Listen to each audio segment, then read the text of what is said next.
Educating, informing, serving. Fact TV, keeping government honest. I'd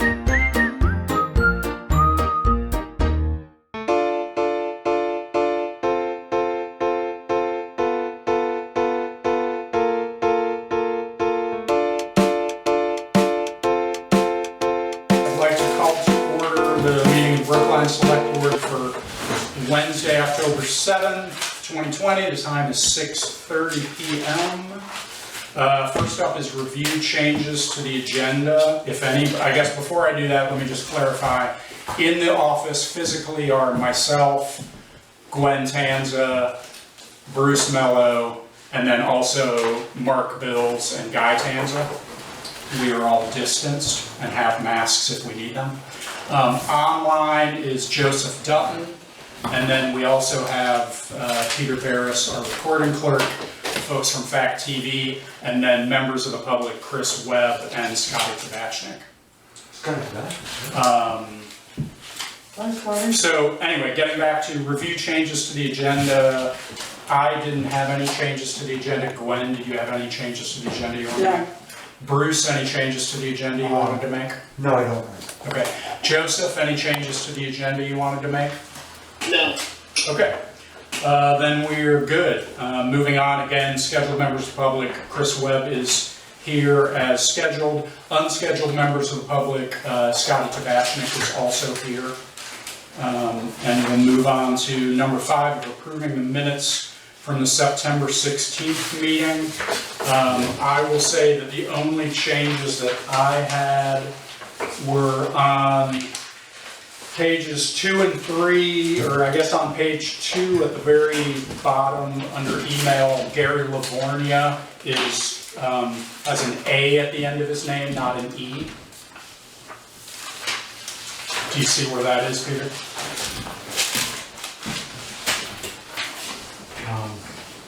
I'm going to assume Peter sees where that is.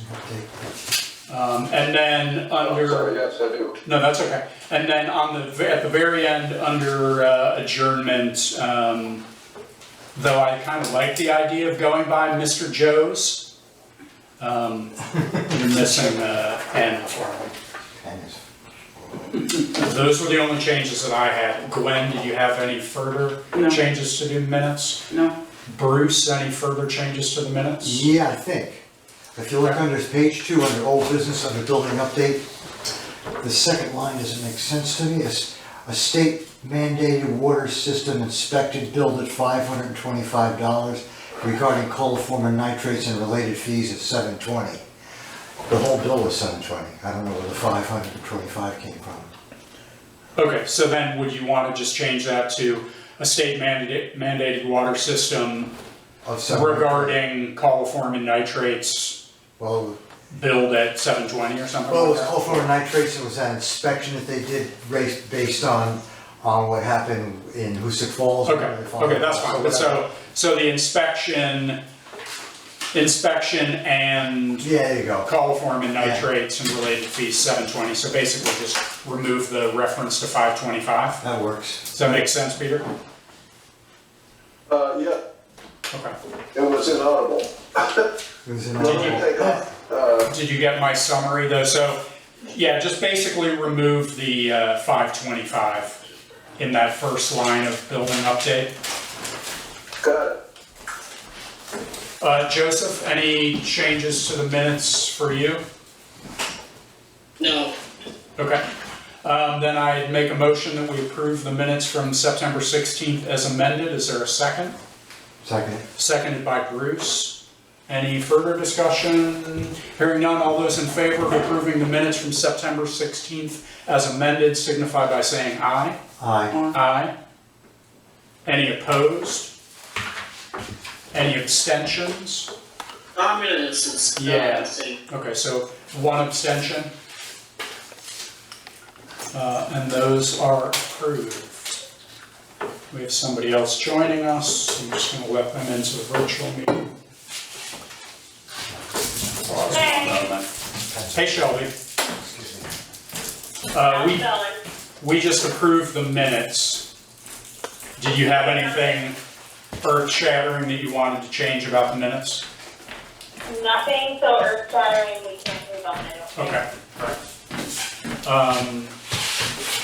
all right, moving on to new business, and the first thing up is the statement condemning hate speech. So just to kick us off, I'd like to make a motion just so we can discuss this with some clarity. I'd like to make a motion that we adopt the following statement. The town of Brookline condemns hate speech, prejudice, and acts intended to induce fear in any person based on their identity. We are a community of diverse backgrounds and opinions, and we draw strength from it. Everyone deserves to be treated with dignity and feel safe in our beautiful town. Is there a second to that motion? I'll second that. Seconded by Bruce. Okay, now we can have some discussion. Chris Webb was the person who brought this to the board's attention and proposed the board passing this, as he mentioned in the email that was circulated to everyone. This statement, or a statement similar to it, has been adopted by some other neighboring communities. Newfane adopted this exact same statement a couple of weeks ago, following some situations that had happened on the roadway in Newfane and other places. I guess, Chris, do you want to just speak briefly to why you felt the Brookline board should adopt this kind of statement? Sure. So, when I was thinking about the incidents that have happened in our local communities, there were really two reasons. One was to stand in solidarity with our local communities that have dealt with this.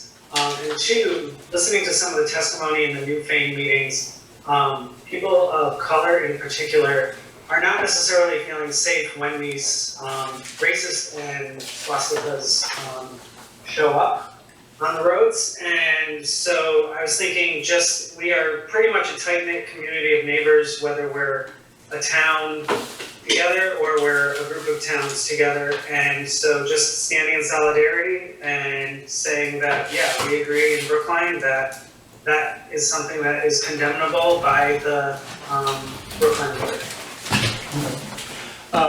I'd also like, Scotty, am I correct that you're attending the meeting tonight to speak about this issue as well? I went to the Newfane meeting because I was invited by some parents at the school. And today, or I think yesterday, Chris asked me if I would come. I prepared a statement. If you'd like me to read it, it's brief, but it can kind of explain why I feel the way I feel. If that's what you would like, I'd be happy to do that. Sure, yeah, why don't you go ahead and do that? I think we're fine with that. Thank you, and I apologize for my formality. It's kind of the way I operate, so. It's fine. Good evening, folks. My name is Scotty Chbosnik. I'm principal at Newbrook Elementary School. I want to remind all of you that I'm a resident of Dummerston, Vermont, and a paid public official here in Brookline. As a school administrator, one of the important aspects of my job is to promote my school, hoping to encourage new families to move to our towns and adding children to our rosters. In doing so, I would be lowering the tax burden on the property owners. As I do this work, I promote Newbrook as a place where we can move all kids forward, where all kids feel safe, and where all kids feel included in our programming and in our school community. Another aspect of my job is to provide a safe and healthy environment for every Newbrook student and our staff. We're obliged by law to provide this inclusive environment in which every kid can thrive, and quite honestly, we're really good at it. We include children in this work, teaching our behavioral expectations explicitly, and teaching our students to be active bystanders and to be socially responsible. I believe that by making a public statement condemning hateful and racist attacks on our community, the Brookline Select Board would be supporting the school in our work towards equity, safety, and inclusion. This is a night when you folks will leave your mark. And I really appreciate you considering my opinion. And I want to say that I really appreciate the work that you guys are doing. And I look forward to be working with your children in person very soon. Okay, that's great. Let's just take a moment and just go around the board and just gauge people. I mean, I'll say I'll start. I'm completely in support of this statement. I think it's a good idea. I have no reservations about it. Gwen, what's your feeling about us, about approving or disproving this statement from us? Well, after thinking about it and listening to different conversations, at first I was thinking it was kind of a political comment, but after listening to everybody, I agree. Bruce, what's your feeling about it? Me as well, and I don't know if I missed this, if it was said, because I'm doing a couple things here. But hi Scotty, hi Scotty, how you doing, buddy? Have the other towns done this?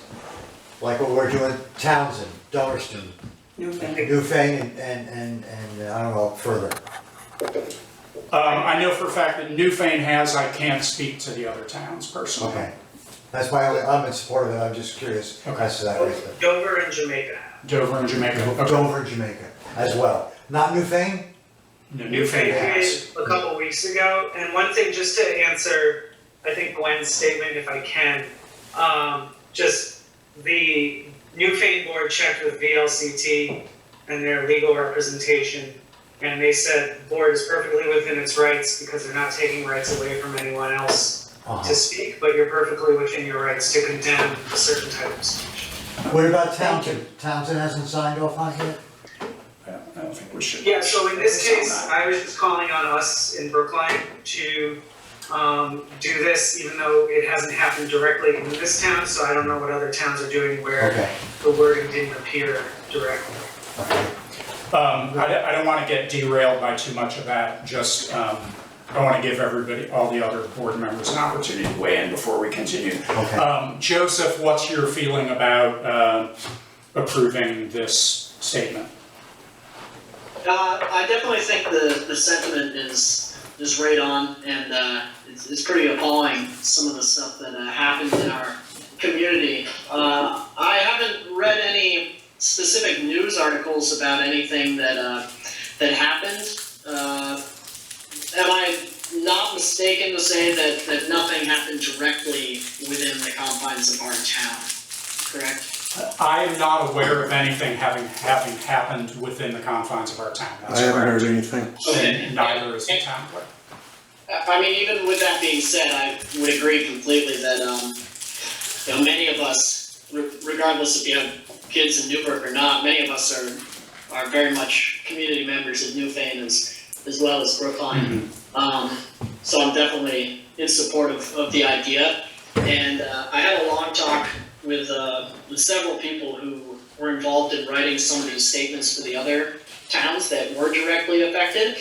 And I was thinking it might be appropriate just to add a little bit of verbiage in the statement that we signed, just somehow stating that we're standing with the other towns that were directly affected.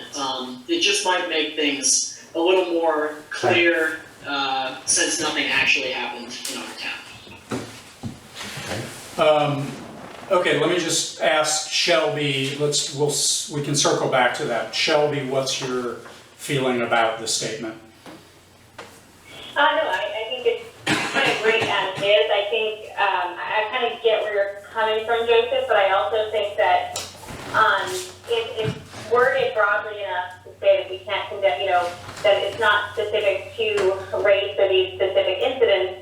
And I think that we've seen in our town that we've had issues even between neighbors who don't understand their neighbor's perspective on life or where they're coming from. We've had incidences where maybe people haven't been, great to each other in general. So I think kind of keeping it more general and not tying it to a specific incident and just making it a principle of condemning certain behaviors and actions. I think it's great the way it is, and I'm for it. Yeah, I mean, I'll circle back to myself to say I think it's a good statement the way it is. open to some amendment to it, but I fear we potentially will get mired in debate about exactly how we might amend it.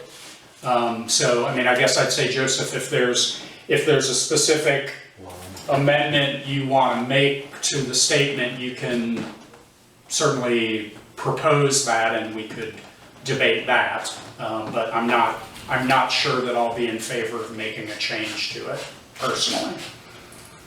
Well, actually, just looking at the statement right now, I think, because I agree with Shelby that it's good to have this as a pretty general statement, so we're kind of going after really, I would almost say the ideology that led whoever kind of committed these acts to do so.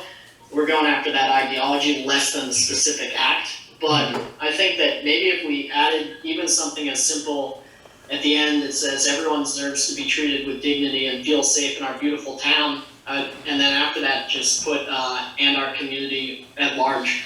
I just feel like that would kind of point to the fact that that the specific incident happened within our community, less than just our town, Okay. Do you want to formalize that with a motion that you, I mean, at the moment, what's on the table is the statement as it exists, so we would need, somebody needs to make a motion, there needs to be a second, we need to debate a change to this as it currently stands. Yeah, I'll make a motion that we take the statement as it's written and simply add another sentence at the end of it that would say, this statement would read, the last sentence would be, everyone deserves to be treated with dignity and feel safe in our beautiful town and community at large. Community at large is the addition. Okay, I'll accept that as a friendly amendment and second that.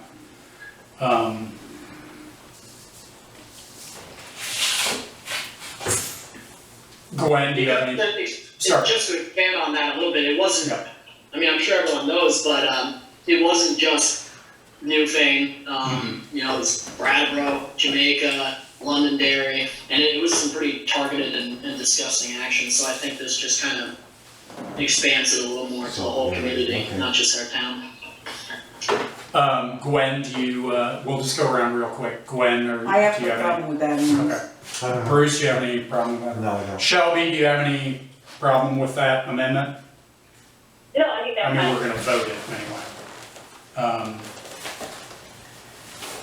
Okay, so let's just vote on the amendment, so just to formalize everything. So all those in favor of amending the statement for the final sentence to read, everyone deserves to be treated with dignity and feel safe in our beautiful town and community at large, signify by saying aye. Aye. Aye.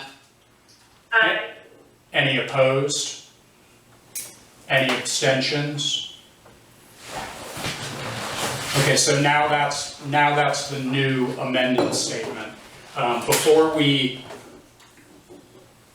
pull that to a vote, any last thoughts from anybody on the board about Bruce, Gwen, Joseph?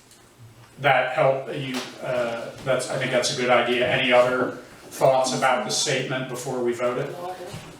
No, I'm all set. Okay, Shelby? No, good. Then all those in favor of approving the statement condemning hate speech as it is now presented, signify by saying aye. Aye. Aye. No, this is fine. Any opposed? Any abstentions? Okay, then that's approved.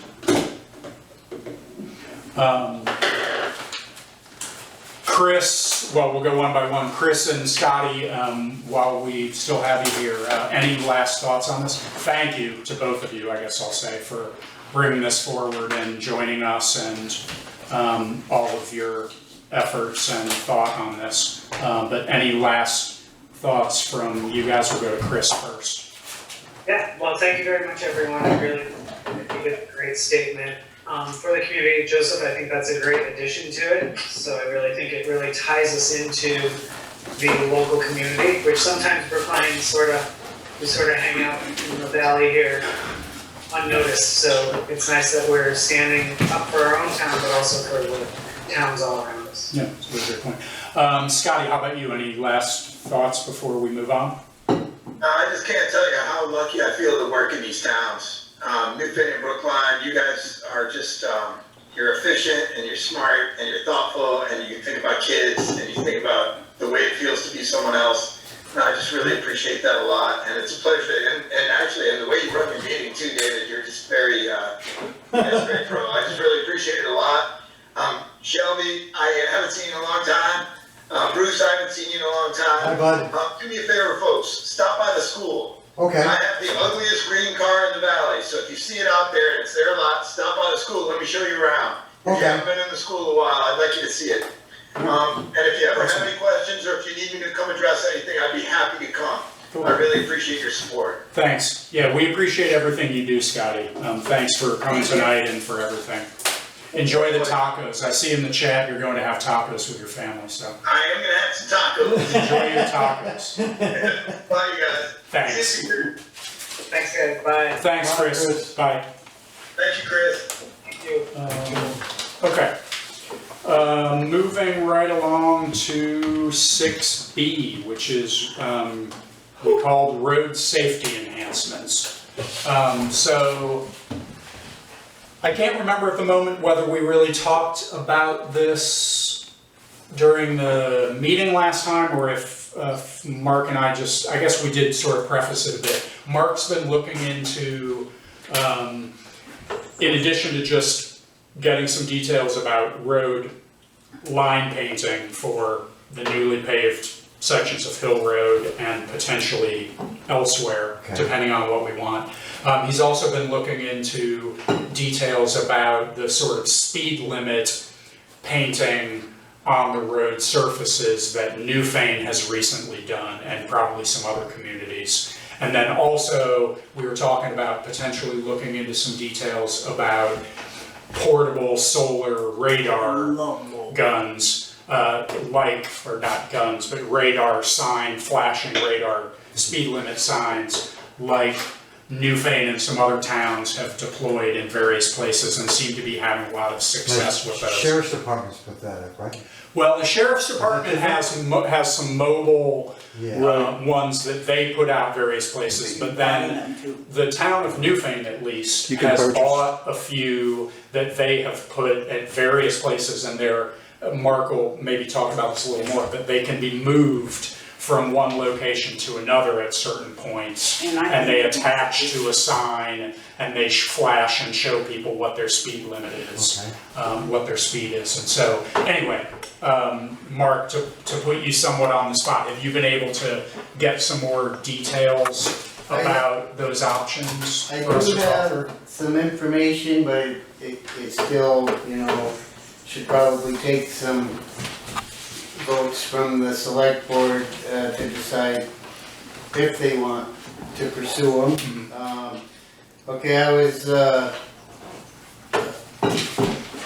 being that Newfane's our neighbor, and they're full-time, they have a lot of resources, and Dave, we talked and I reached out to the road foreman at Newfane, noticing what they're doing for safety over there and speed limit.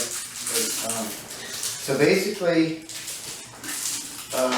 back in the midsummer, I noticed that the town of Newfane had hired a person who places a 6-foot decal in the roadway in the areas of speed limit signs, and you have 6-foot letters that will say 35-mile-per-hour zone.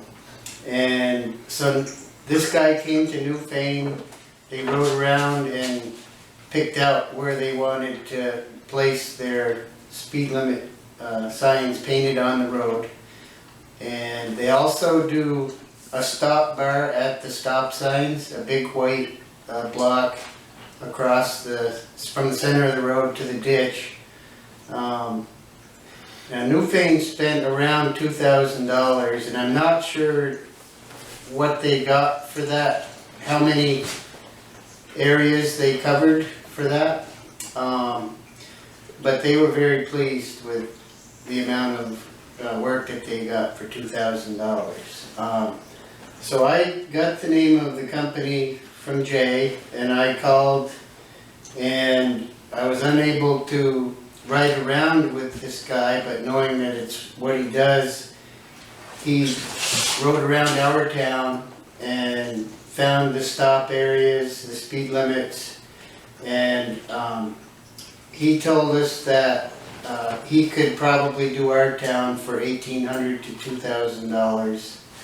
And he said if I want to ride with him, we can make some adjustments on where we want to place signs, but under his assumption, he gave us what he normally does.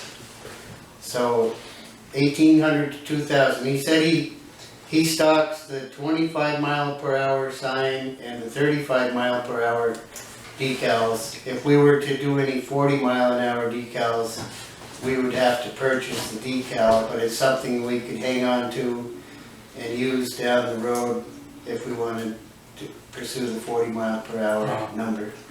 And he said there are certain state standards that he has to follow on the Class 2 roads, and he was gonna find out the information he needed on Class 2 roads. So basically he found our stop signs, he was going by the speed limit signs that we have up, and he came back with that number of between $1,800 to $2,000. And if it's something we wanted done, he could fit it in this year, or if you want to wait. So logistically, do we think that would be, I'm just thinking if he doesn't, do you know if, so he had not factored in any 40 mile per hour in that. Correct. So then that would presumably not be the bottom of Hill Road by the going to the triangle, because isn't that? Yeah, he said that there was a little confusion where the speed limits were on one side, higher on the other. So that's why we thought that would give you a general idea, and then if you guys wanted to help me decide what you needed, where you needed it, then he can adjust that price. But that's a ballpark number. Sure. So then the assumption would be that if he were to do the whole town, right, or whatever, he would basically put down, like if, for instance, just to take an example of Hill Road, I guess, if you were coming from the triangle, does he do them in both directions? I believe. I guess he probably would. Yeah. He does them wherever there's a transition? Right.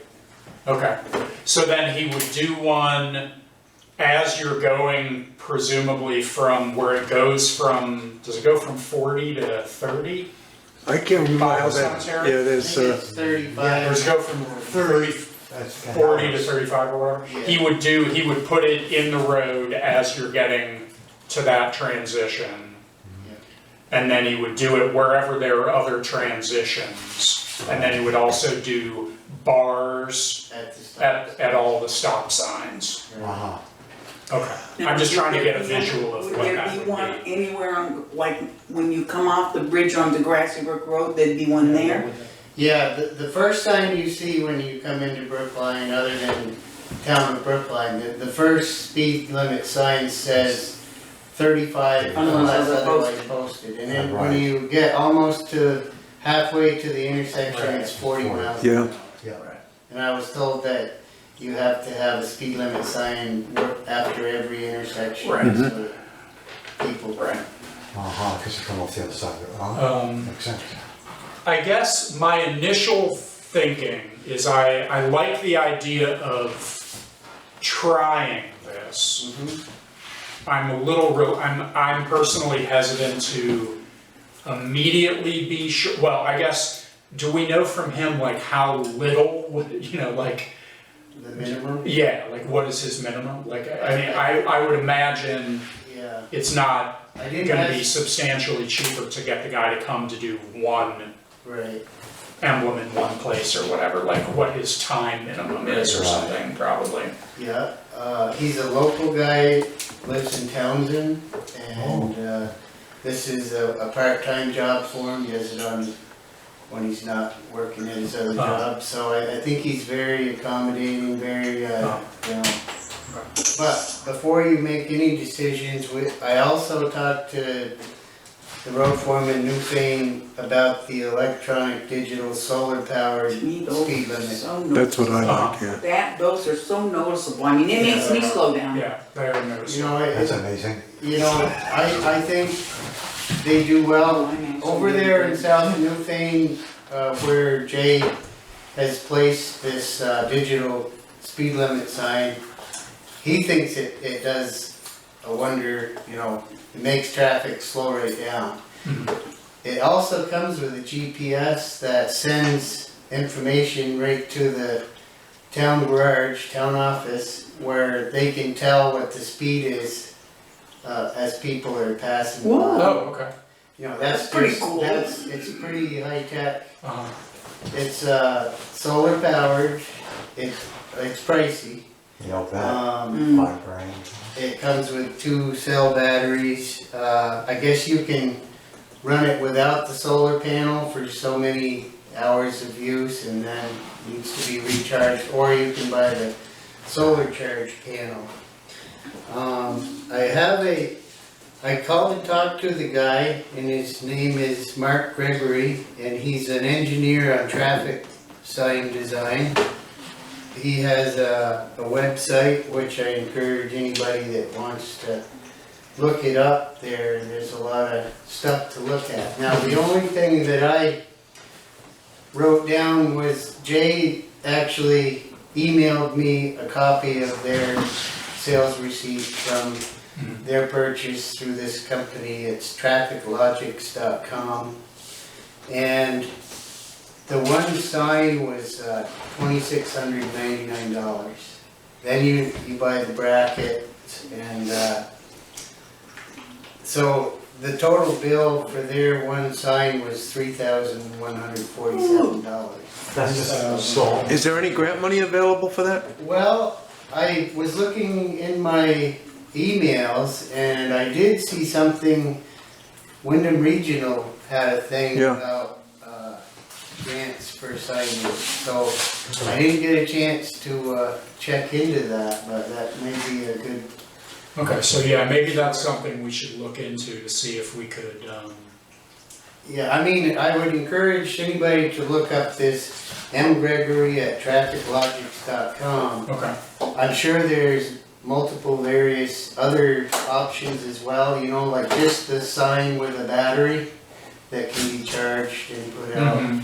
They're removable and, but like Jay said, when you're coming from a speed limit of 40 to 50 and you come through the little village, they like to keep the traffic down. And he feels where they placed it definitely helps keeping the traffic at a slower mile per hour. Did he say, have they literally only bought one of those? Well, they have I two. feel like we've seen, I've They seen have multiple ones, another but- one up closer to the Dover town line, Yeah, but I don't think it's the same solar power. I Oh, believe okay. that one is just a cell, a battery that gets recharged. And- okay. And, so, yeah, again, if anybody would care Okay. to go on and help me, Sure. look on Take a this. Was it M. Gregory at Traffic what? Trafficlogics.com. Logics, Logix. Oh, .com, okay. Okay. Yeah, I mean, maybe we'll take a little look at that and Yeah. see what might make sense, and then maybe we either, as we start to, I mean, I guess my thinking is, as we start to get into either budget time, we think about seeing if we could set aside some money for it, and or seeing if there's some grant possibilities Yeah, for yeah.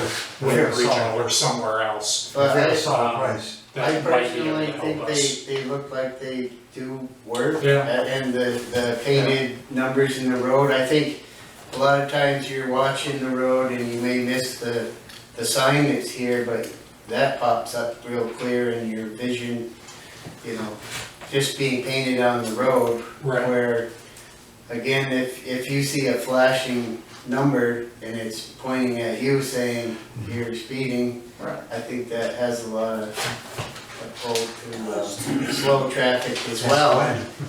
And, I don't speed.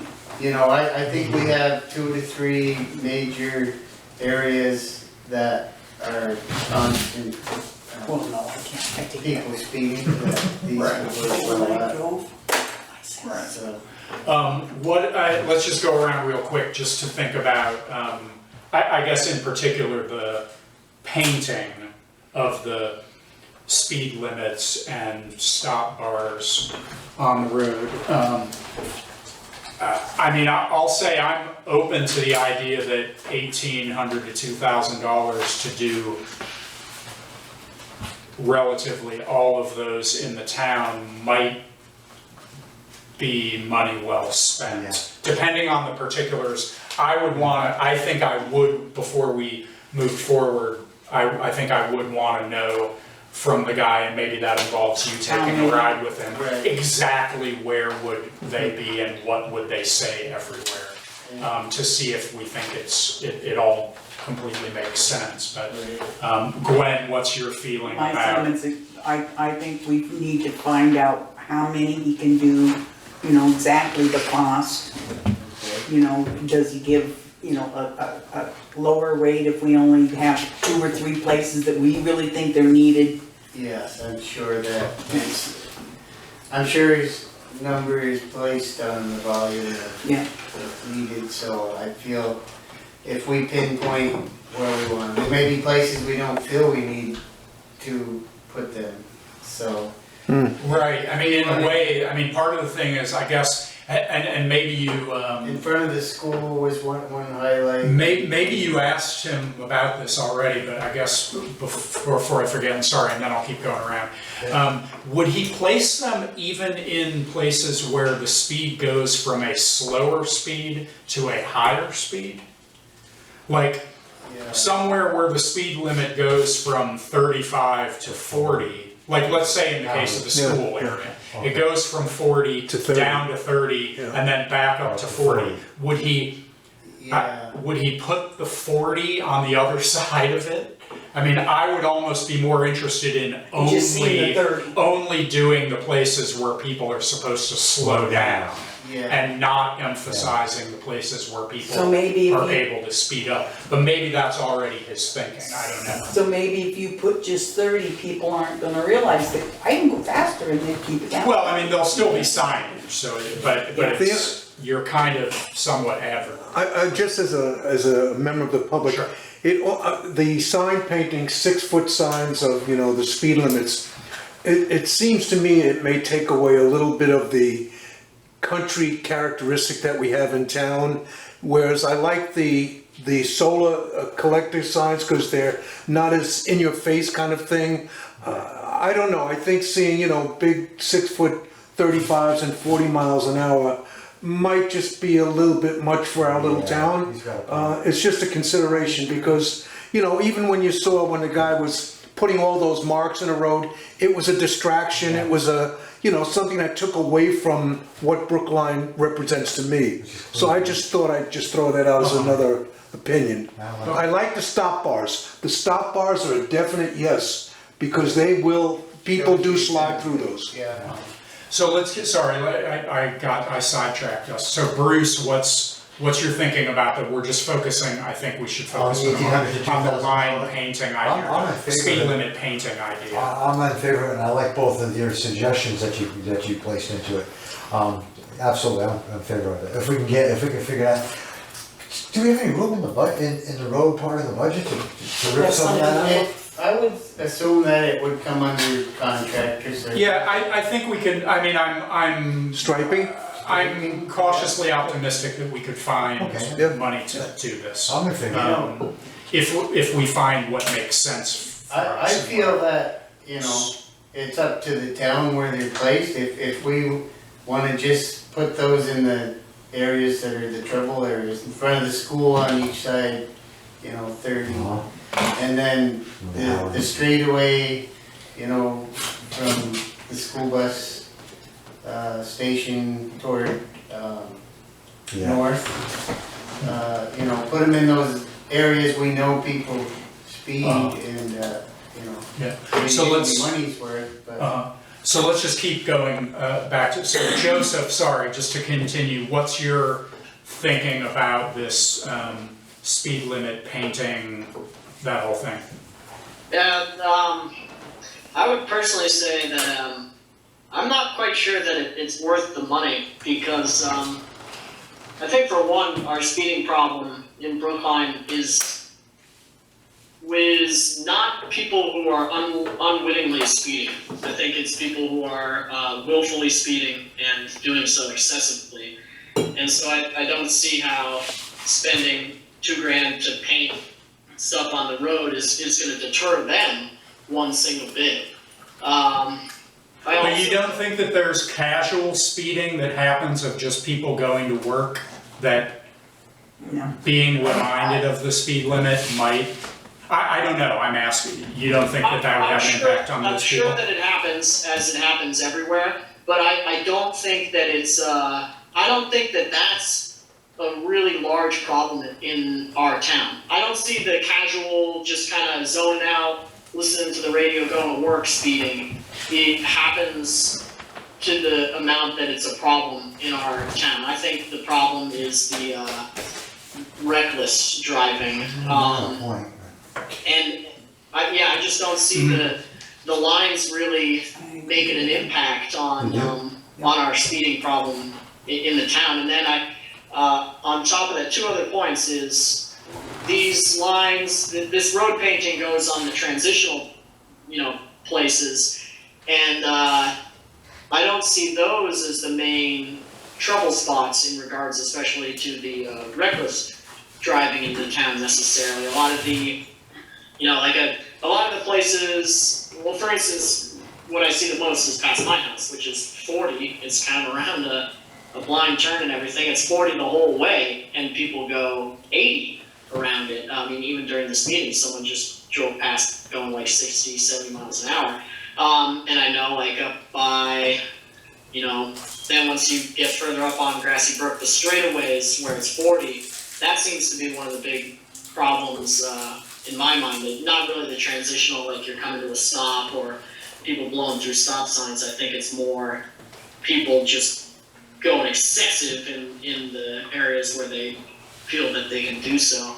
And then my last point, I know we don't want to stick on this too much right now, but I think the money would be much better spent on the flashing road sign, primarily for the reason that if that price includes the data collection piece that Mark was talking about, if we took that step first, it's flashing in people's face, but maybe more importantly, it's sending that speed data, that traffic data back to us, and then we can analyze it and make a more educated decision. I mean, if we get a whole bunch of data from that sign that says, it's a 35 and a bunch of people are going 45, then maybe it is casual speeding.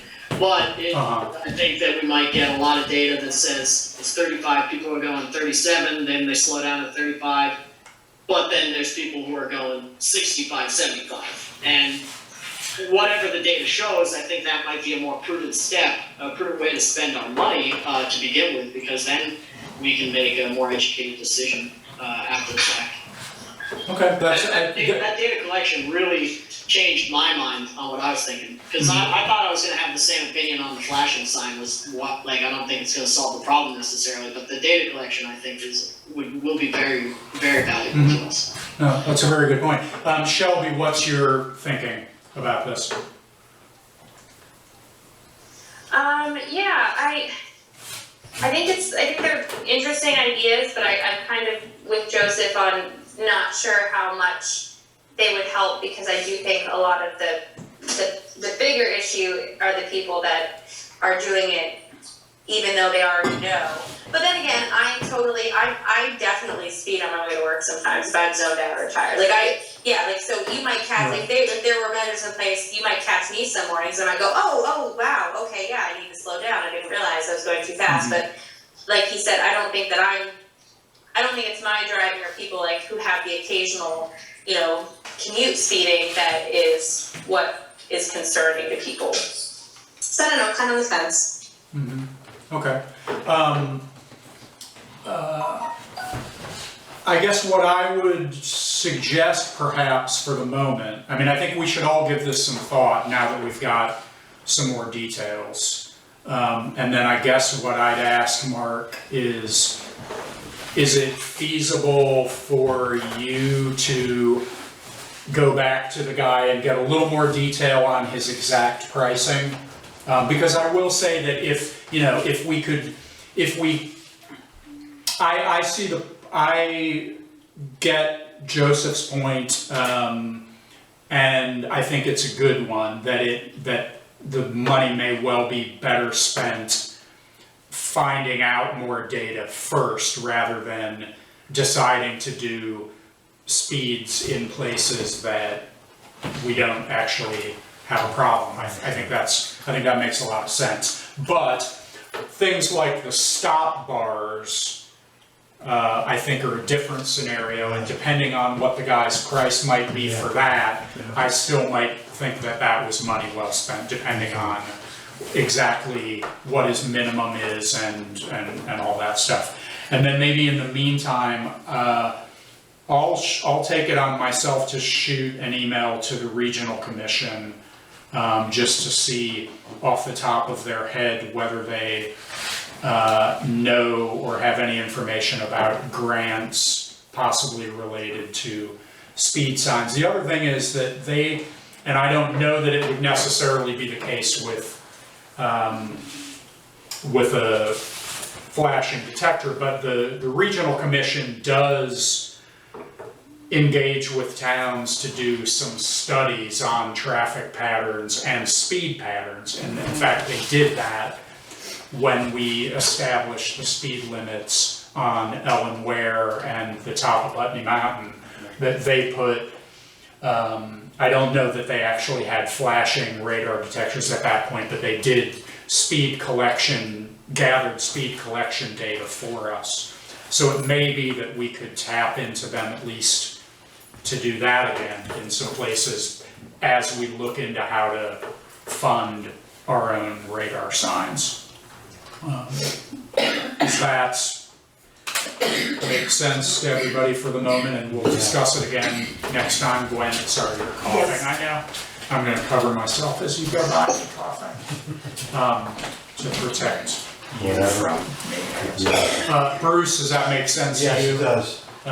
Joseph, does that make sense? Kind of a good little lot of detail. Yeah, that makes sense. I didn't really even think about contacting someone to do a full speed analysis. Well, and I guess I'm not necessarily sure that makes sense, because if I recall how they did it before, I don't know that it involved, although I do think that they have access to some flashing radar signs that they've used in other communities at points. I think what they tend to do is literally just put down the lines, the lines that you drive over in a couple of places, and they gather the data, which wouldn't have the same impact as people seeing the flashing sign telling them they're speeding at the same point. So it wouldn't necessarily be a replacement for the idea of these signs, but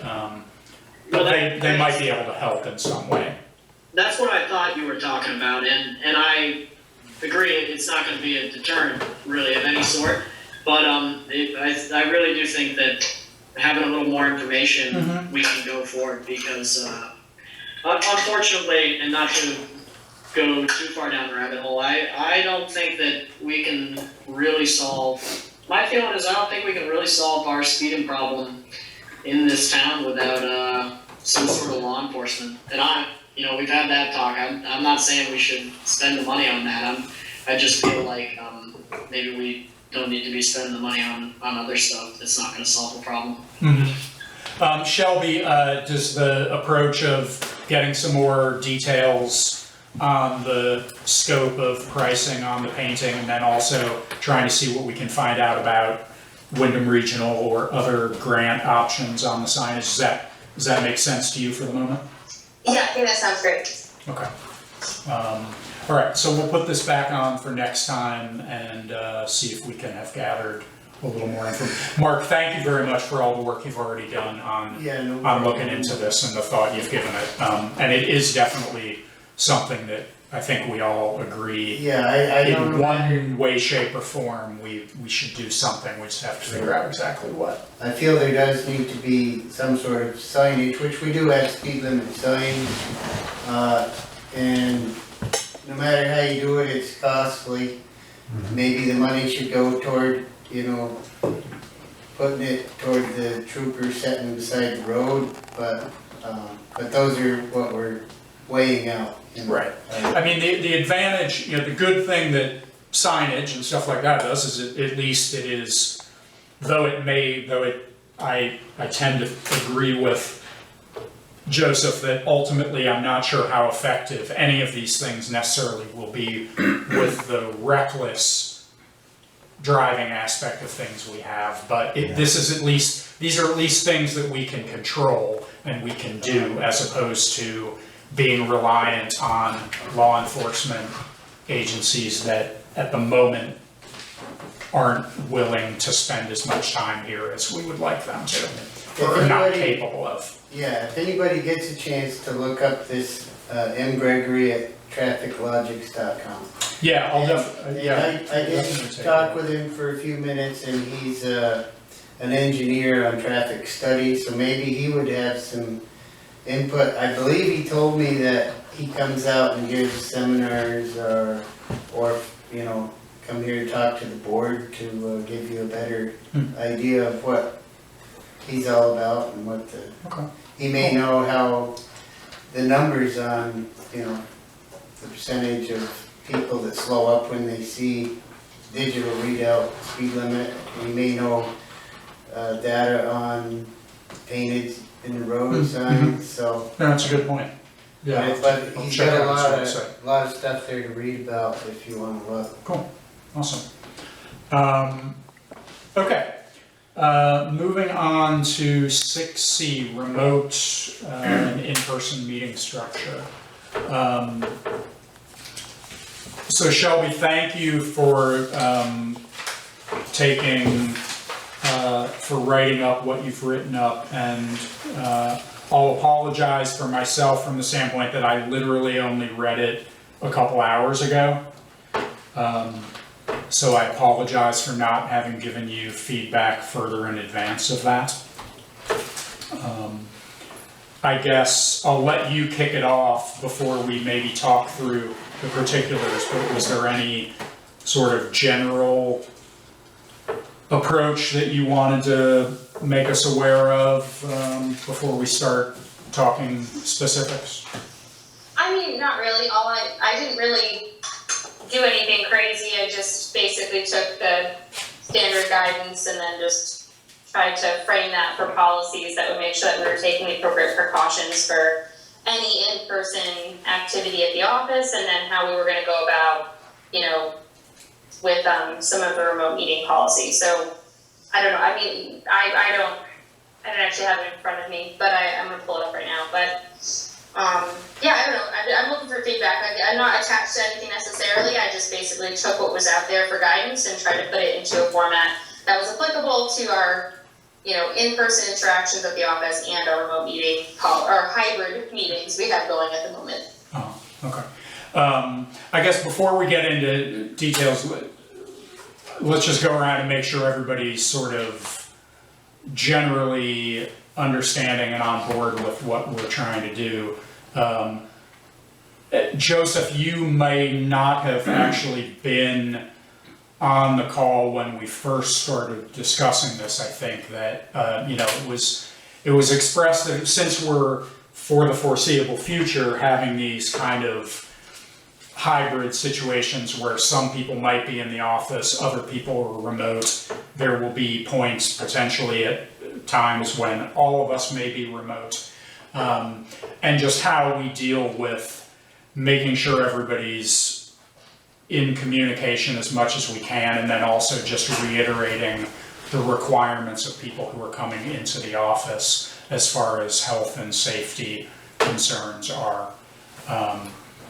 I'll kick off and just saying I like the general structure of it. I have a bunch of questions about particulars, but I don't want to get into that quite yet until we just sort of do a general overview of it. Gwen, are you in agreement with the idea of laying this out, generally speaking? Or? I thought we already had something laid out in that policy, in our office policy for who can use the office. And the state has mandated the requirements and the restrictions for certain things. For meetings and such. For meetings, because we've got 5 people here right now, but we're 6 feet apart. Right, but is there, I guess I don't see a downside, well, I guess, and I don't mean to speak for Shelby, I guess I'll speak for myself.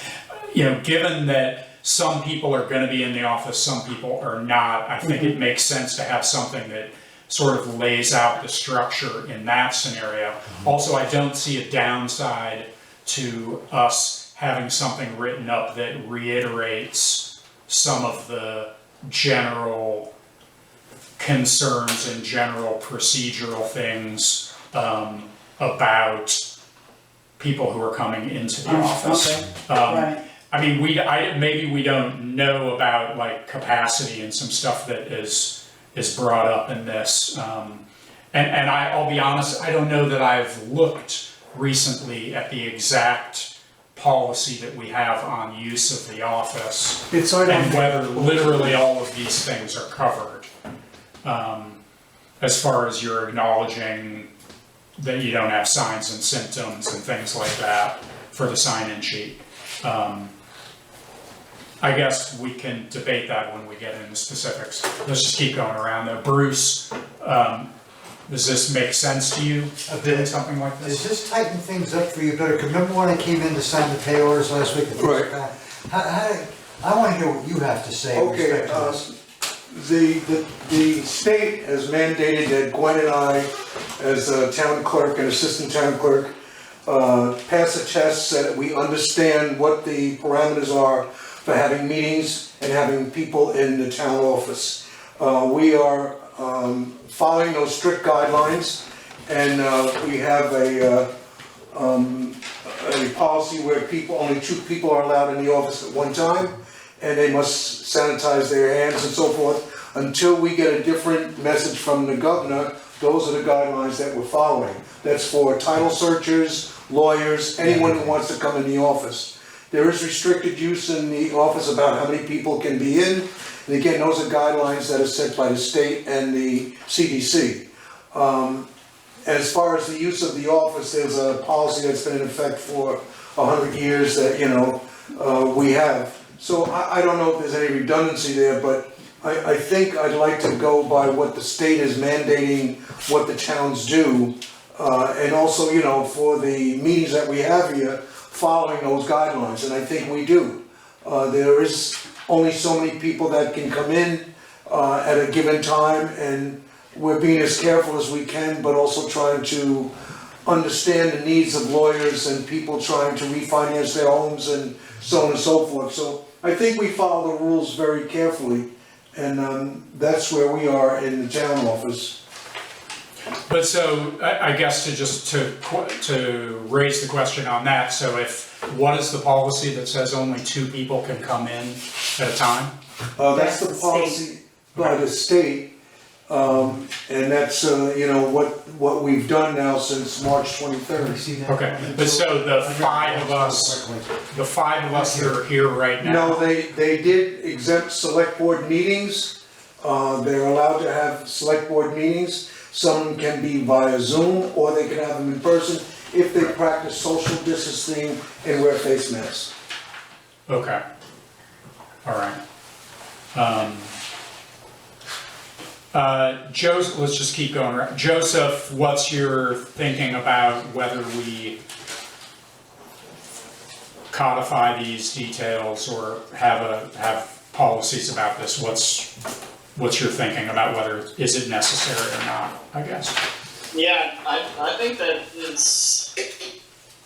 it seems to be necessary we have some sort of policy on this as a town, because the state has a lot of guidance out there, the feds have a lot of guidance out there, but we definitely need to put some sort of agreement amongst ourselves out there to kind of decide what we're doing. I mean, one of the things they say that, Guy just said that the governor exempted select board meetings as long as people are socially distant and wearing a mask. Well, I mean, the last 2 or 3 meetings, it's been everyone in person except Shelby and myself, and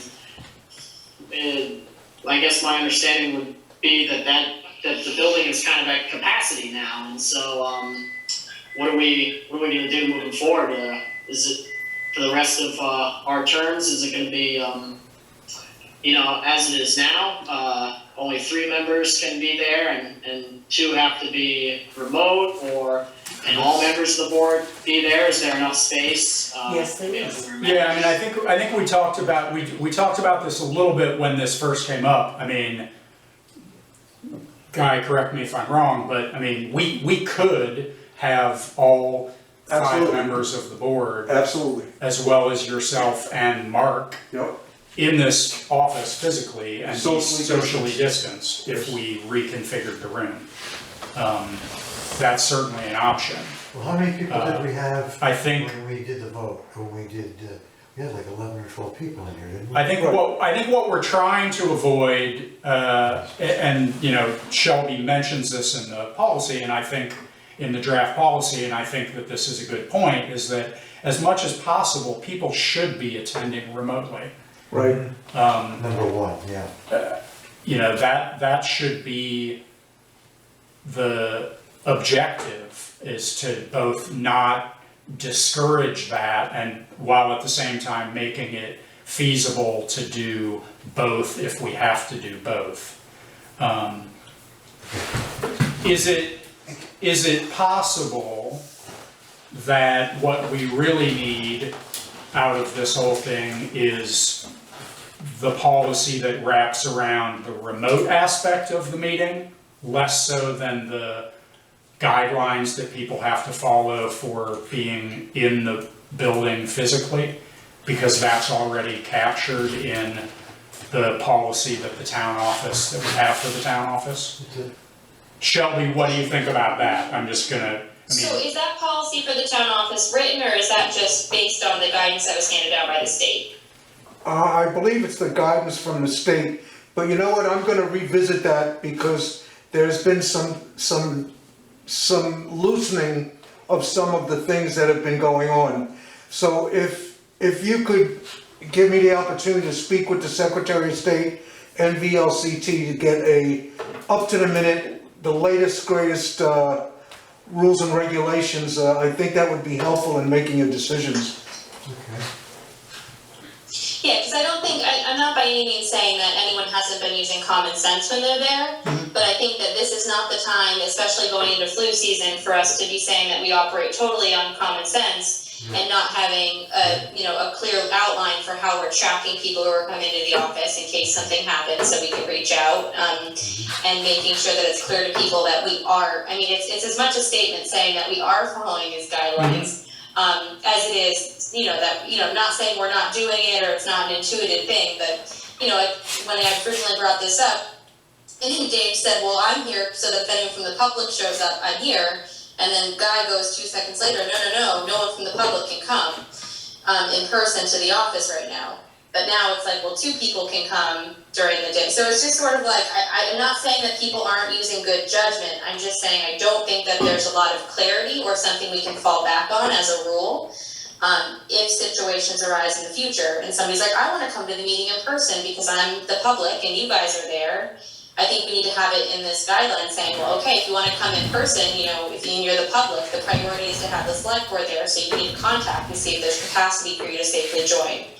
Not just saying, it just needs to be outlined, I think, especially moving forward as things loosen and as potentially things get worse with COVID again. We just need to have it down, so that we have it to fall back on when people ask why we're doing something or why we're saying yes or no to a person or a situation. Right. Okay, I guess here's what I would propose for the moment. I would propose that we table this till the next meeting. Guy, you follow up with exactly what the policy is on it and be ready to provide for people exactly what the formal policy is for anyone who's attending a meeting or doing anything in this office. Because I think it's possible that what we could end up coming out of this is really more of just the remote select board meeting policy that Shelby has outlined. The first part of it, the in-person part of it, I think possibly if it's formalized enough to satisfy everyone, that might already exist in essentially the town office use policy. But the remote aspect of it is something that I think we need to have more formalized and clear for everyone. Originally in the beginnings, the town clerks and everyone were not considered essential personnel, and they were forbidden from meetings and so forth. But again, some of these things have loosened up, the governor's loosened certain things up, so I will get the latest and greatest from the Secretary of State and the VLCT. Okay. Shelby, does that make sense to you? Yeah, that sounds good. I just wanted to start the conversation and just move us toward, having a plan for these things. So totally. I think it's a good start to kind of clarify that and see what's already in place so we don't have to be redundant, and then go from there. Okay. All right, so we'll table further discussion of that until the October 21st meeting. All right, awesome. Thanks, Shelby, seriously, for giving this all that thought and drafting this and doing all that. We do have a contact sheet in there with everybody that walks in the office that we require them to sign now. That's already in effect. Right. Okay, cool. Okay, moving on to 6D, the solar generator. So I guess for Joseph's benefit, because I don't think we're on at the point that we talked about. Actually, you might have been, because we did it towards the end.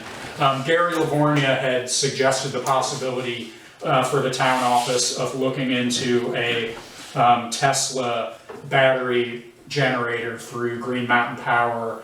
And Guy, I think, has been trying to track down some details on that. And what have you been able to or not been able to find out? I've called twice and they said that they would get back to me, but they are extremely busy. They have limited personnel. And from the infancy of it, it looks like it could require the town for a long-term commitment, but that's just speculation at this point and from what I've read. So I'm still trying, and as soon as I hear anything, I will certainly let the town know. Okay. Great, thank you for looking into that. All right, moving along to old business, building update. Mr. Mello, what's going on? Before I get into the school, I noticed online, I believe I understood it, the only thing I have was an agenda for September 29th for the church. And I went into the church to see if they had installed the heater, and it was supposed to be done at the end of September. Nothing done, so I don't know if you know anything, Guy? In regards to? Why the heater wasn't installed in the church. And I'm not sure if they had to wait for the tanks to be swapped out. Maybe. And I think the tanks were swapped out a couple of days ago. So maybe that was They the, broke down here. Did you see that? no, I came by here, I forget what I was doing, and they were yanking out one of the tank, or one of the trucks, for the tow trucks, Coda and Coda. oh wow. When was it? I probably heard so much. Oh, I It was wasn't aware. Last week, towards the end of last week. But AmeriGas, again, Leanne Parker was in conversation with AmeriGas and finding out who the owner was and what the criteria was to have that tank removed.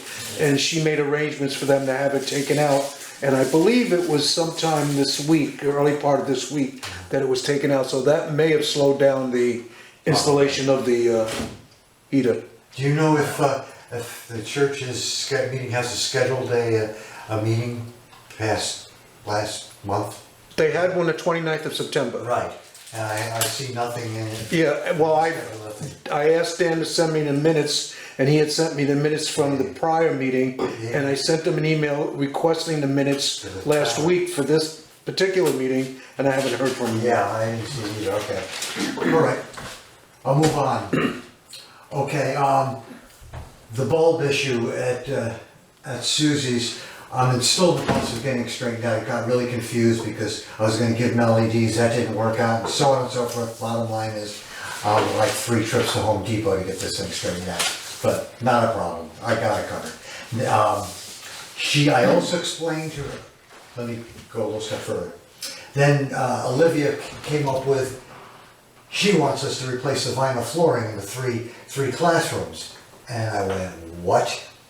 Which is the same flooring that I replaced in the entranceway. And I reminded her that the reason why I did for her in the entranceway was because she was in the process of failing a state inspection, and that's why I offered to do it.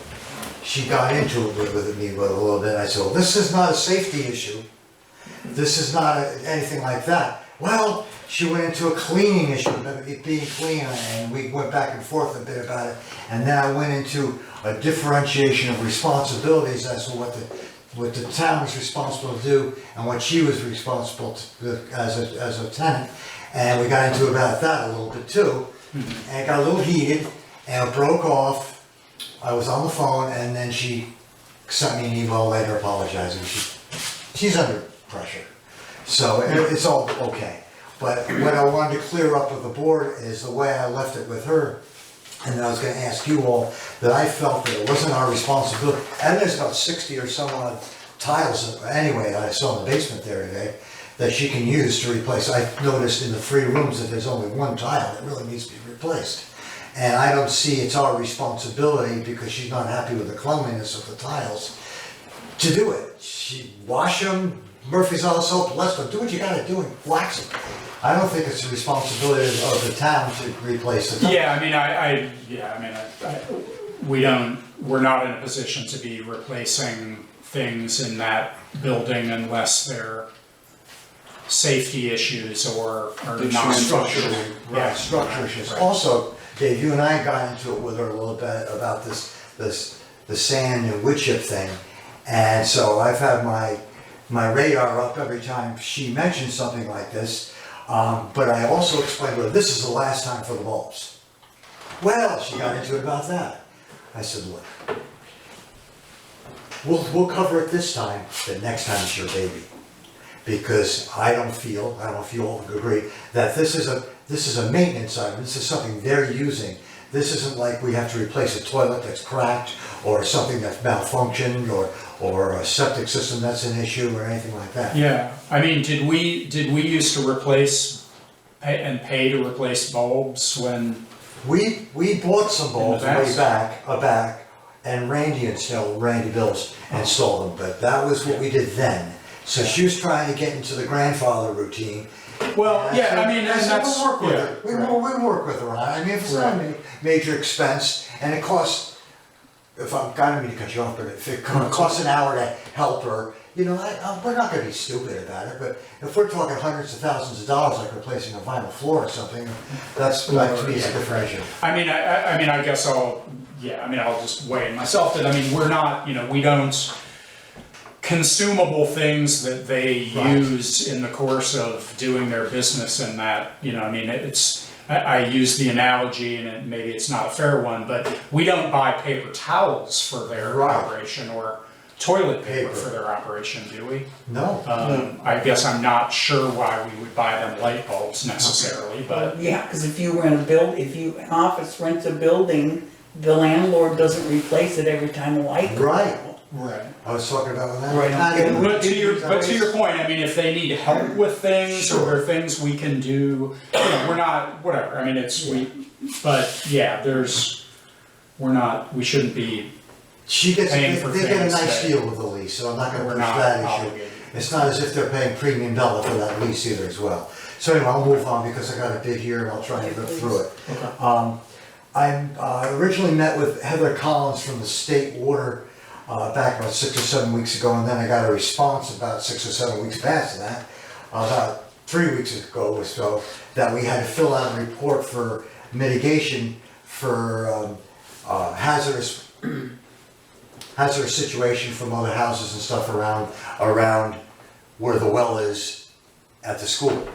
And we have to fill out a report every 3 years, and I didn't know about this, and it should have been in January. Yeah. The woman I originally dealt with, that I met with, I told you about last time, was Heather Collins from the state. And then she sent me the email saying you have to do this by October 22nd, this big report. So evidently, Dot had done it 3 years ago. So I called Dot, shout out to Dot, she helped me great, she got me a person's name, got the person to come down, her name was Diana. I met with her last week, that was the day when I saw the tanks. And she spent half an hour with me, she's doing the whole thing. Updating it. Excellent. Any questions or changes, she's gonna email, get the questions or changes, give me the report, and off to the state, so that's out of the way. Oh, that's great. Yeah, Fantastic. I'm way too busy because I gotta touch my building with a paintbrush 3 times in the next month, so I really didn't have time for that. But I had time to read Lancet's report that was in August of 2015 that I was witness to with Stan Nova back then, as a refresher and an update and an end result of after everything that's been done 3 or 4 years in the school. And Dave Lusko and I re-inspected the building. He's now done. We were done a week ago. And we re-inspected the building just to see if there's anything we missed. And we've noticed that all the rock that was mentioned about in this report, because I read it 3 times, has been mitigated and then some. Excellent. Then I'll go into things that we do, some I've already mentioned before, and I'll rip right down through it. The electrical downstairs, the outside lighting needs to be attended to. Then I noticed in 2 things in his report that I'm not sure about, and if I have an electrician come in to do those things, I'm gonna have them take a look at 4-6 upstairs to make sure that they are GFCI, ground fault circuit interrupted. Right. I believe they are because they have that little T next to the second part of the outlet, but it's not mentioned and it's not stated. Yeah. So I think really- those got done a while ago, but maybe not. Good thing to check just for safety purposes. And I'm also gonna do a radon test in the building. That I don't believe has ever been done.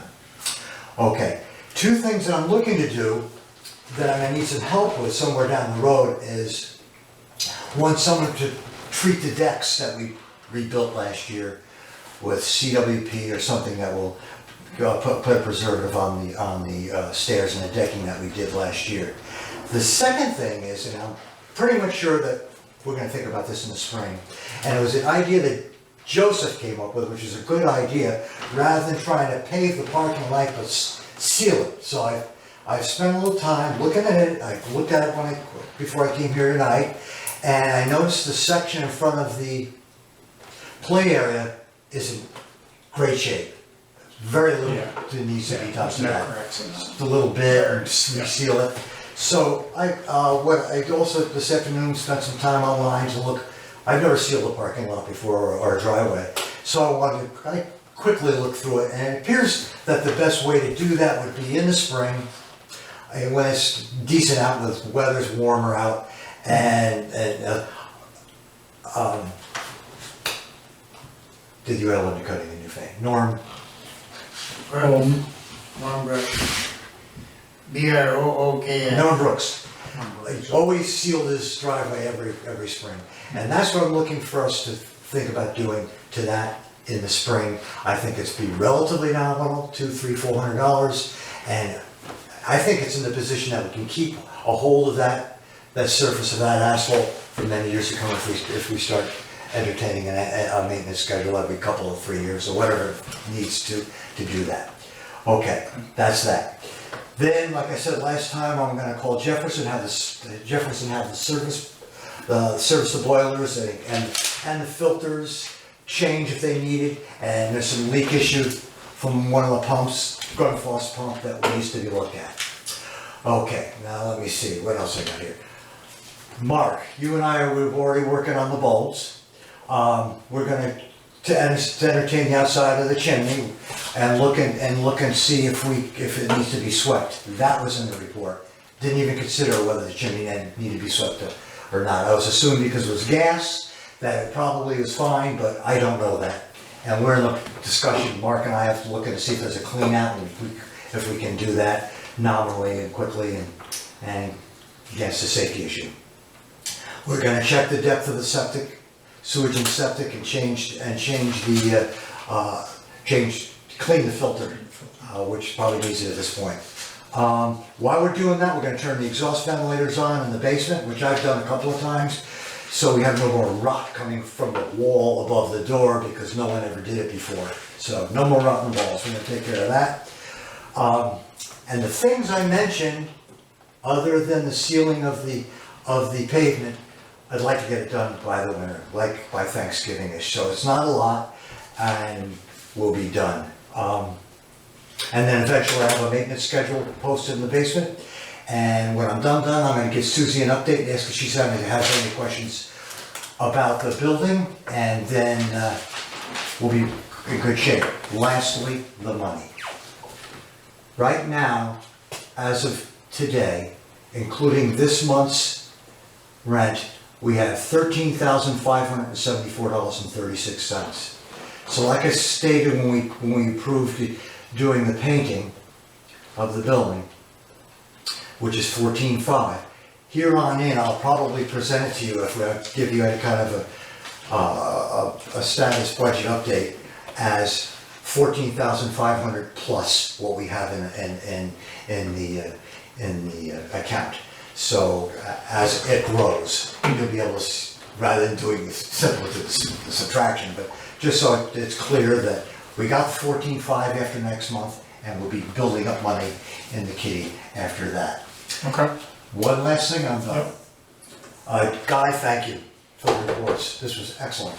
And what he did was he gave me an update. He gave me last year's account, the budget status through the end of June of this year. And we collected with interest on investments, $19,205.69 from Susie's Peanuts last year.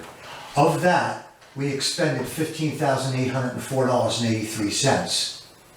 Of that, a part of that is $350.62 for building supplies, $1,104.41 for fire alarm and maintenance. That always makes me happy. Repairs and maintenance, which includes plumbing and all the things that Dave and I did, and it's all broken down in the sheets, for $3,324.80. And the water testing was $1,025. Okay, so that with a grand total of $5,804 in expenditures. Very lastly, to date, excuse me, I didn't add Dave's and WW for today, but let me see if we can do this really quickly. Grand total, we have $6,340 that we spent, plus another 300 plus $300. So we spent $6,640 this year. Since July 1st. Since July 1st. This fiscal year. And a part of that is Dave is about $690 plus $172 600, so that's what's 870 or something like that, if I got my math right.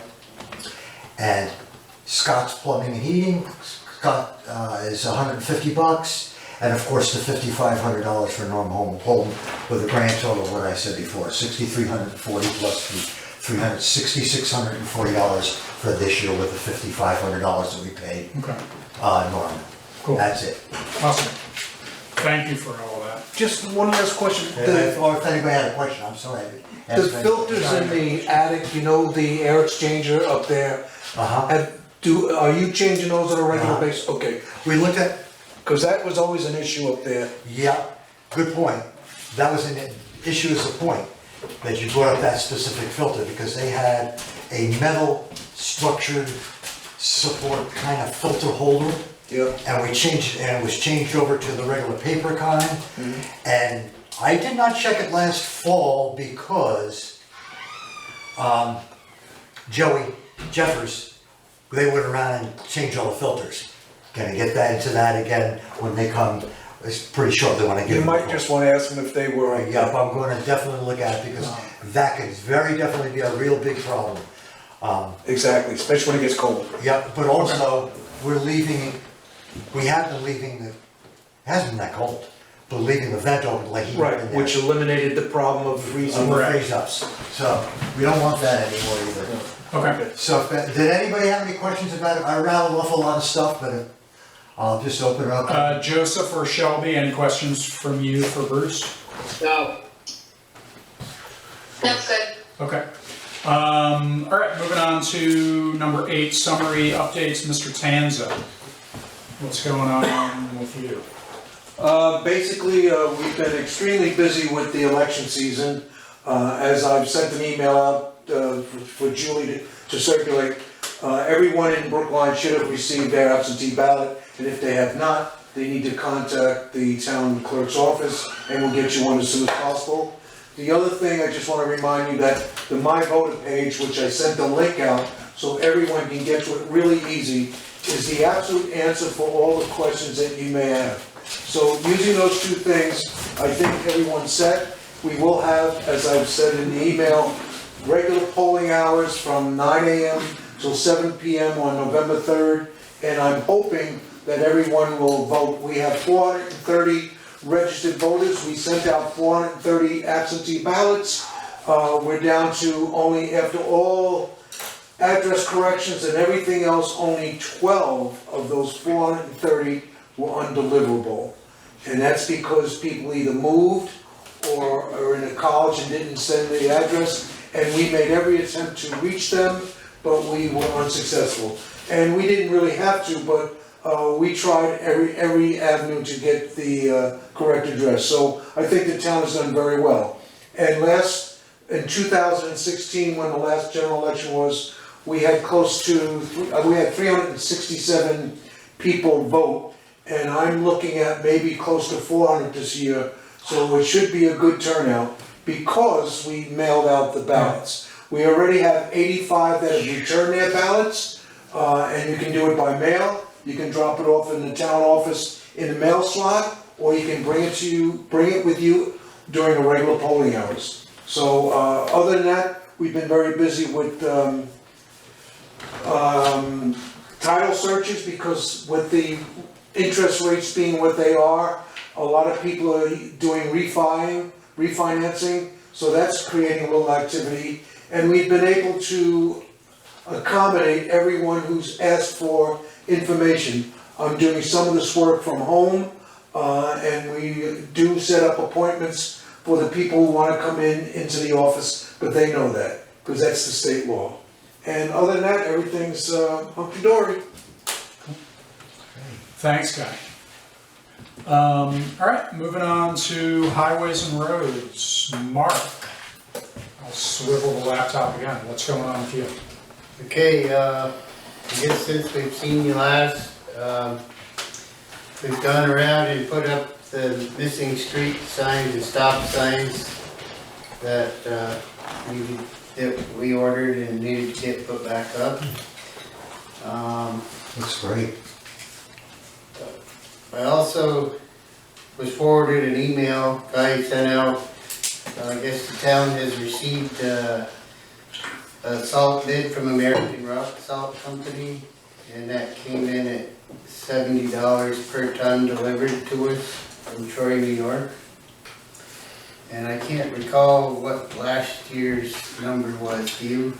I don't, I I think, actually pulled all that Yeah. because I was gonna put it on, what I'll say is I'm putting on the agenda for the next meeting Sure. for us to actually vote to sign somebody. Last year, American Rock Salt was $75. Yep. Okay. Cargill's, which we have in the mail, also has gone down from I last think year. they're 70. 70 something, I think. Good. Yeah, Okay, that sounds so good. it sounds like salt has gone down. Okay. More competition has gotten keen. I've also been utilizing the millings of our pavement from the pavement job that took place on Hill Road, using that for shoulder material and putting it along driveway aprons to smooth up the grade into the driveways in and out. Has that been working well? It looks good. Yeah, I think it works very well, yeah, because you put the amount you need into certain places and pack it down. I think Great. it's going Mark? good. It's great. Do you have a lot of it? Yes. You do? Yes. You might want to mention to Howard, because that's what one of his bitches were last time before all this happened. Right, The last year he mentioned, it's breaking up. right. So if you want to talk to him, maybe mention something to him, I don't know. I They did did an talk apron. with Howard today, and I Okay. did apply some to the area of his barn apron, which he requested. Okay. And so, You and can and I also put some to the pit entrance, which I'm gonna do a little bit more there. All right. The cemetery, all the places I saw on that side are just about done. There's a couple on this side of Hill Road that need a little attention. Uh-huh. But yeah, the stuff works great once you get it into position and drive on it. It seems to pack nicely. Great. It's a good material to have. Let me see.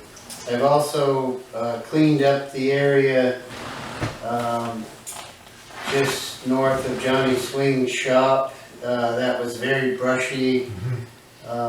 Cleaned up a lot of debris in there. I've got it in piles at this time. I started to truck it away and ended up with a flat tire, so it got delayed, but I'll have that cleaned up this week, I believe.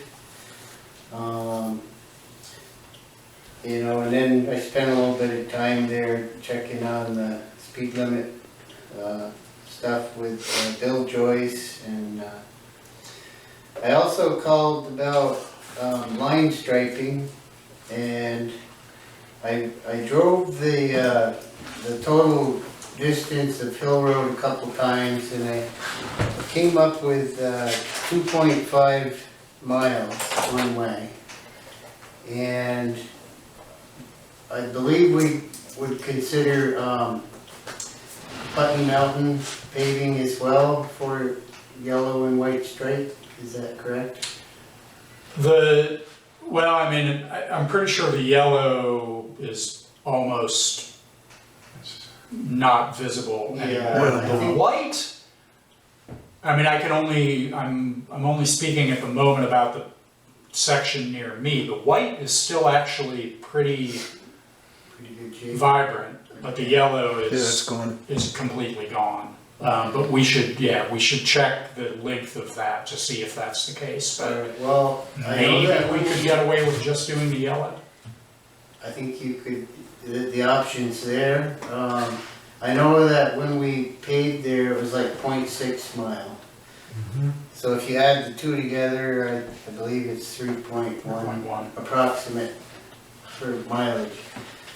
Okay, so I called the company that we used last, and I also, I talked to Jay over to Newfane, that's who they use, and he gave me the number. Talked to the guy, his name is Matt King, and the company is Poirier Line Striping. They're out of Athol, Massachusetts. They also work in Maine most of the summer. It's P-O-I-R-I-E-R Line Striping. P.O. what? P-O-I-R and then I-E-R. Poirier Line Striping. And the guy's name was Matt King. And so he told me that he gets 10 cents a running foot for white lines. He said, so whatever it is in one direction, you gotta come back the other way. So figure the 10 cents both ways. Okay, so it's essentially 20 cents if you're doing both sides. Yeah. And he also said for the double yellow would be 20 cents one direction, because they do that at one shot, the 2 yellows. Is that the same company that did it the last time for us? Yeah, he They- called. Yeah, they did a good job. He remembered, and I think he said it was 3 years ago. Yep, Yeah, it's been a few years. yeah, that was true. I know Hill Road is faded quite a bit when I was. But it made a difference. Yeah, big difference. it made a difference, and but now there's areas where it's almost, faded to almost unseen. So I just, the guy, I asked him his price and his availability. His availability, he said, it would be nice if there was a neighboring town that also would like line painting, and he said he could do better if that were to happen, but this is his price, and his availability would be a week to 2 weeks out.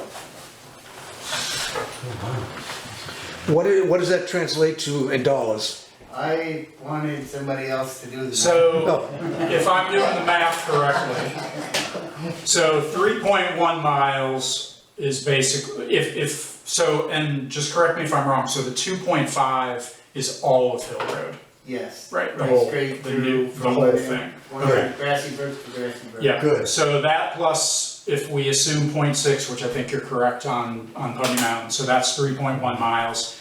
That is 16,368 feet. Okay, linear feet. So then, we might have to break this back apart if we decide we didn't want to do white, but let's just say for the sake of argument that we wanted to do The complete job. a complete job. So each linear foot is essentially 40 cents.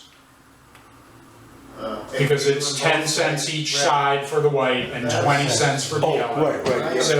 So if you take it that way, I lost my numbers again.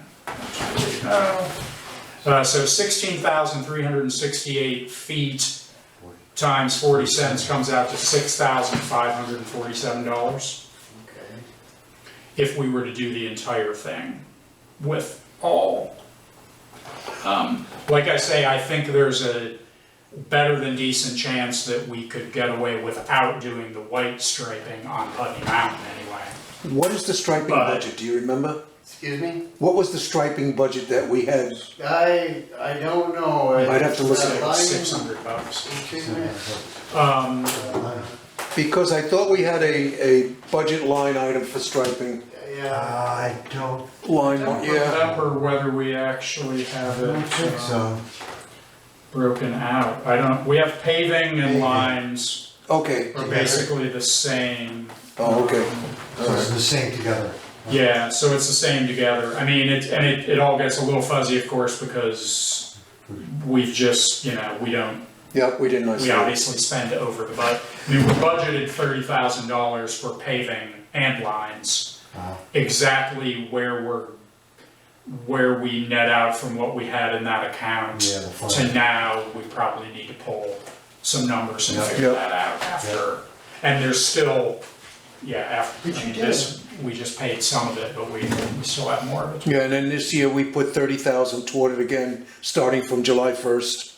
Right. Yeah, okay. Right, so in this year, we've put 30,000 towards it. I don't know where I think we're fairly confident, Yeah, we have over. more than confident that we ended with a surplus essentially in that. However, we need to now start building up the next round of paving, so.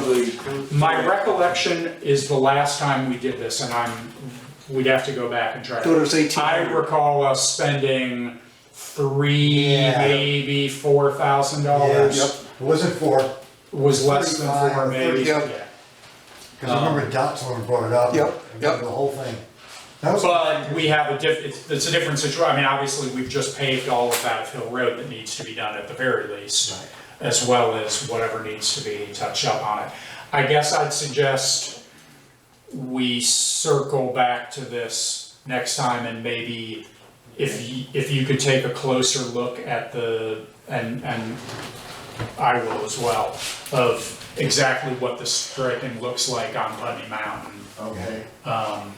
And also just whether we think we do need to redo everything on Hill Road, or whether there's any large section of Hill Road that we might not need to do either the way or the, so we can figure out exactly what we think we need to do for those. Alright, and I can touch base with Jay again to see if they're gonna need any, cause he said if there was any town within 15-mile radius of us, he would give us a better price. Okay. That's what. That would be it good. was. Did he give do you have any idea how much better? He didn't say. Yeah, okay. Probably not much, but it's still, yeah. He just- But anything would help, yeah, Yeah. so maybe we could also, yeah. I'm gonna take a look at the numbers that we have in the paving and so forth and striping to get an exact figure where we stand with that. Yeah, and then maybe we can extrapolate Yep. a little bit about whether we could afford to go beyond a little bit for this time. I mean, it is true that we haven't, unless I'm mistaken, we haven't spent anything on line striping for a couple of years. 3 years, right, At least.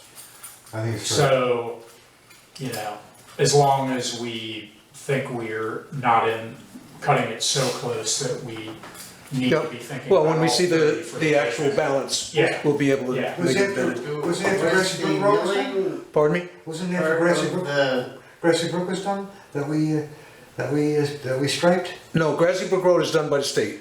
Yeah. The state does How they do the lines. Right. Right, okay, sorry. Sorry, Mark, what were you? I just wondered, did the milling of the old pavement, was that included with the money saved for paving, or is that separate? It should come out of paving. Yes. It should come out of paving, it's all part of the process Does of anybody paving. know what those numbers came to? Well, I know because it's in the. The warrants, yeah. The paving, the all states paving part of it came to 87,500-ish. Okay, I don't think we've seen a final invoice that I'm aware of from For the milling, milling. that was $1.55 a yard. Yeah, I right. don't- yeah, I don't We remember. Yeah, We I haven't just seen that. And for curious that. where we were at there. Okay. Yeah. Okay, sorry, Mark. So let's try to firm up our plans on line striping Okay, next time. Great. alright. You're gonna get that whole, mark that we talked about over near Dutton's farm? Yes, yeah, there's 2 there. And Sweet. one on Harris Hill, yeah, Sweet. yeah. So anyway, Mark, sorry, you were still going down your list. Was there more to it? Also, we're servicing the grader this week, changed the oil. And I believe that's everything that I've been doing up to date. Okay. Looks great. Awesome. Hill Road Thanks. looks great, the signs look great, Yeah, that's all, that's. as long as people leave them alone. It's- And yeah. the signs are secured into place Yeah, and guy was cutting the. as well as bolted together and He said, in the ground, wasn't so there a Cool. stop sign I'll there? be- Hopefully, I'll be shocked if somebody would. hopefully those will last for a while. Yeah, yeah. Okay, great, thanks. I also still have some new signs that will be installed in the Okay. next, week or two. This guy was mowing around the little common, and he went, wasn't there a stop sign there? a yield sign, a yield sign. Yeah. I said, once. Yeah, I don't know, somebody's collecting signs. Yeah, So someone took that down? somebody's opening their own town. I assume that, yeah, Oh, I thought maybe the construction for the road that you, maybe they backed over it and took it with them. oh, okay, I don't, Yeah, that's really strange. I do have another to replace. Okay.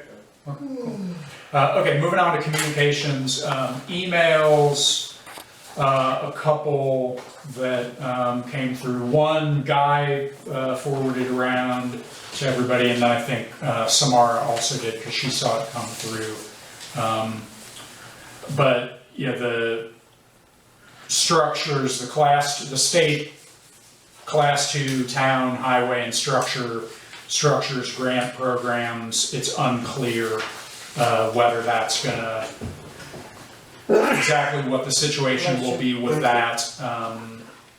That's, not something at the moment that I think we have any real designs about applying for, but we'll see if those materialize. One thing I did want to note is that they, towards the end of that, it mentions that the Better Roads program grants did move forward, and Mark knows this, I mentioned it, but last week I had a conversation with Alan May from VTrans that another round of funding became available for Better Roads grants, which Mark and I applied for a Better Roads grant to do a bunch of work on Parker Road, and we applied for that last December. And everything was delayed, and honestly, we didn't really think that grant money was ever going to come through. But VTrans, to their credit, Alan May especially, made a point of when money came through, he literally called me to say, do you guys think you're going to be able to do this work by June 30th? Because if so, we have a grant award for you. And I said, yes, I'm sure we'll find a way to do it. So we got awarded that grant, which is about $10,000, and then we have to pay about $2,500 to do all of it. We have to figure out exactly how we do it in the spring, but anyway, we got that grant, which we didn't think we were gonna get, so that's good. If all goes well, I'll have some of that done before winter. Cool, And awesome. We'll do the rest Even better. in the spring. The other thing is we got an email, and just so people are aware that the actually during this week, and I don't know if the person has come already, somebody from one of the biologists from VTrans is actually coming down to visit the salt sand shed site, to look at it in relation to the environmental review that's going on. Because that person had sent an email out to Chris Hunt asking whether any trees were going to be taken out during it, which Chris Hunt and I both believe no trees were anticipated being dealt with. I don't believe so. It went to Ron and Margot for them to confirm, so I'm just waiting to see an email come back from Ron confirming that he had no intention of any trees coming out. But anyway, that's a positive thing in that it means from the environmental review standpoint, it hopefully is fairly close because somebody's coming to actually look at it. Oh boy. So that's good to hear that that's moving in a positive direction. And one more email, actually two more. Leanne Parker just emailed me about this last night. They are, for the Meeting House Facebook page, they want to go through the process. They've had somebody help them with some Facebook setup stuff, and they want to put a donation button on the Facebook page. There's a process that you go through with Facebook in order to get certified and make sure that it's a legitimate nonprofit and everything. They just want to make sure that we don't have any problem with that. They consulted the social media policy, which we passed a couple of years ago, and actually consulted with Chris Webb about it. I've reread the social media policy. There's nothing in the social media policy that would preclude them doing that. So I'll just make a quick whip around. I have no problem with them adding a donation page to the Facebook donation link to the Facebook page to facilitate them being able to more easily get donations. I think it makes a lot of sense. Gwen, do you have any concerns about that? None. Bruce, any concerns No, about that? wonderful idea. Joseph, any concerns about them doing that? No. Shelby, any concerns about that? No concerns. Nope, okay, great, I'll let her. The only I mean, thing I is, told you her. might wanna just let her know that we can only accept cash or checks. We're not in the, available for credit card or debit donations.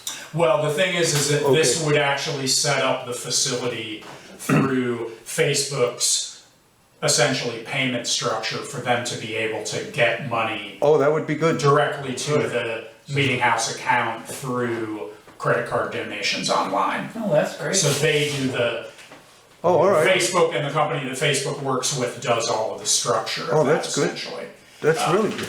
So, That's yeah, nice. so that's a good thing. That'll Sure, we make, can't get our taxes that'll paid like give them that. more opportunities to be able to generate donations, which is good.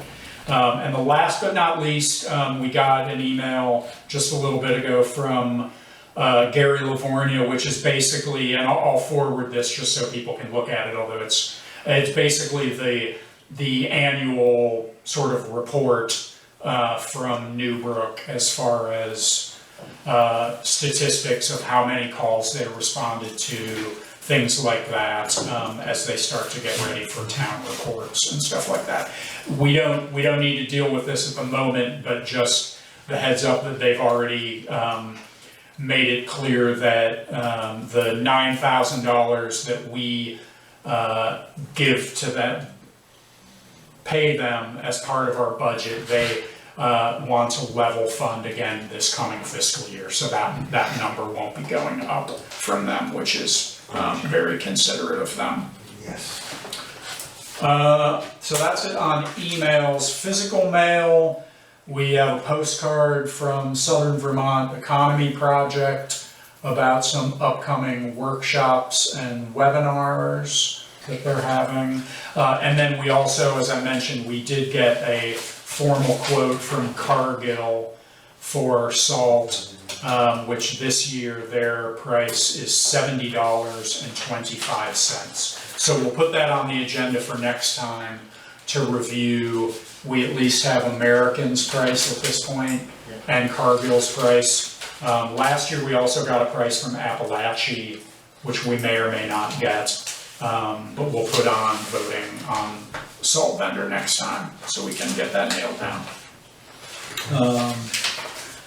And that's it for the mail stuff. Now we move on to pay orders. My piles are getting a little disrupted. First up is the payroll warrant, which was sent last week, and thank you to Bruce for coming in and signing it, because I was away. We'll go around and do our usual thing. Gwen, any questions on the payroll warrant? No. Bruce, any questions on the payroll warrant that you've already signed? Joseph, any questions on the payroll warrant? No. Shelby, any questions on the payroll warrant? Nope. Okay, then I'd like to make a motion that we approve payroll warrant 2020-66 dated September 30th, 2020 in the amount of $1,507.32. Is there a second?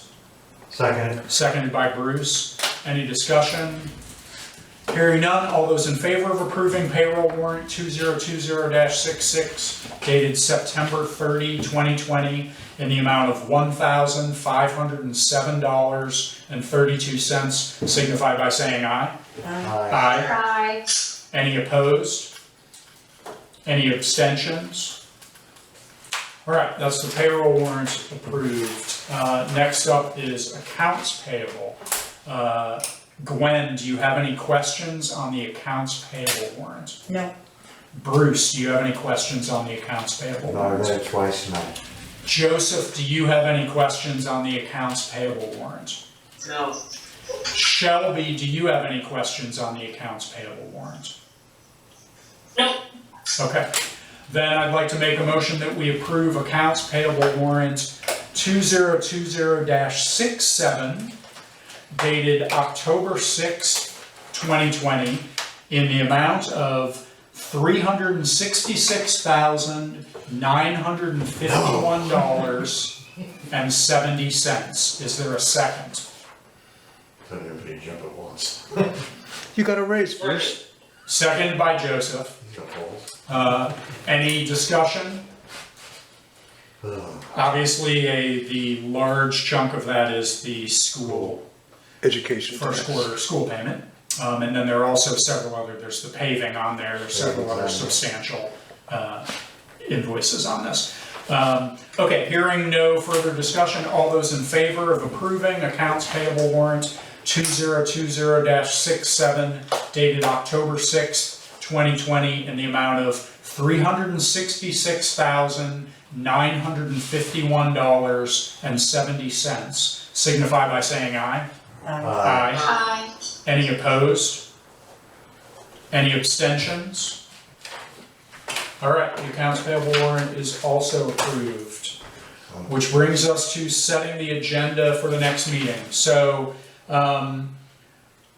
first up on the agenda next time will be Samara will be coming, will be joining us online to have a little discussion with us, which we will likely do in an executive session about some thoughts she has on treasurer options in the future. She has given that some thought and has some things that she wants to run by us. So that will be on the agenda, and it will be the first thing on the agenda because she has a conflict a little bit later. We will have on the agenda voting on road salt vendor.